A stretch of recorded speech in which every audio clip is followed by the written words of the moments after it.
हाथ जोड़ि कऽ विनती करै छी, नहि करियो एहन भूल।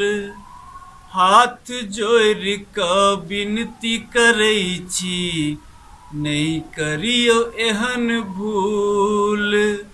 सजल सजावल देशक बाग के, सजल सजावल देशक बाग के नहीं तोड़ फेंकियो फूल, नहीं तोड़ फेंकियो फूल। हाथ जोड़ि कऽ विनती करै छी, नहीं करियो एहन भूल। हाथ जोड़ि कऽ विनती करै छी, नहीं करियो एहन भूल। नमस्कार। बिहार में की छै? बिहार में ई छै, एम्बुलेंस चोर फरार छै और गरीब लाचार के सहारा जनसेवक पप्पू यादव जी गिरफ्तार छै। ठीके तऽ नीतीश कुमार छै। आई पूरा बिहार कानि रहल अछि, जे कहै नहि छै फूल के जे बाग जे होइ छै, एहि में से एगो फूल के अगर जो तोड़ देल जाय छै तऽ फूल मुरझा जाय छै।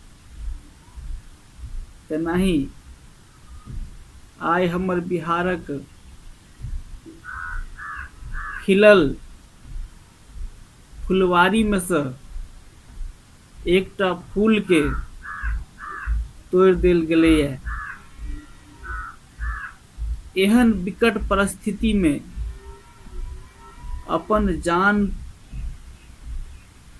मौत के मुंह में डाल कर दिन रात जनता के सेवा लेल सदिखन तैयार पप्पू यादव, जे जाइत पाइत से ऊपर उठ सब वर्ग के लेल एहन विकट परिस्थिति में अस्पताल से ल क शमशान घाट तक लोग के मदद जो क्यों करे वाला छै तो वो छै पप्पू यादव। बेसहारा के सहारा छै क्यों तो वो छै पप्पू यादव। आई पप्पू यादव के गिरफ्तार क जेना बुझा रहल छै जे लोकतंत्र के हत्या केनाई। ई एकटा सहारा छलैए।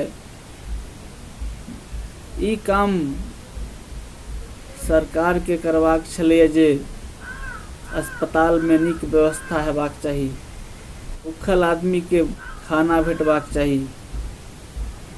आ ई चीज सरकार नहीं कऽ कऽ ई चीज पप्पू यादव जी करे छलखिन ये। ताहि जुर्म में पप्पू यादव जी के आई सरकार के इशारा पर पटना में पुलिस गिरफ्तार क भर दिन गांधी मैदान के थाना में राख पहिलका समय के बीतल घटना के उजागर क ई ताकल गेलै जे पप्पू यादव कहिया कोन अपराध केने छै। जब कोनो नहीं भेटलै तखन 22 साल पुरान घटना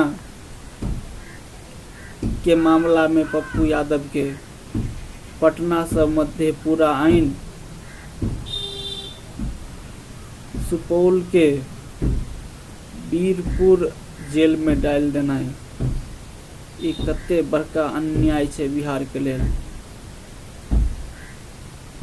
जखन एहन जनप्रतिनिधि जे सभक हृदय पर राज करे छै, जो एहन आदमी के संग एना भ सकै छै, तखन आम आदमी सरकार से आग्रह करै छियनि जे जतेक जल्दी हुए पप्पू यादव जी के रिहाई हेबाक चाही। जँ अगर हुनका जल्द से जल्द रिहाई नहीं भेटलनि तखन जन आक्रोश के तैयारी चलि रहल छै।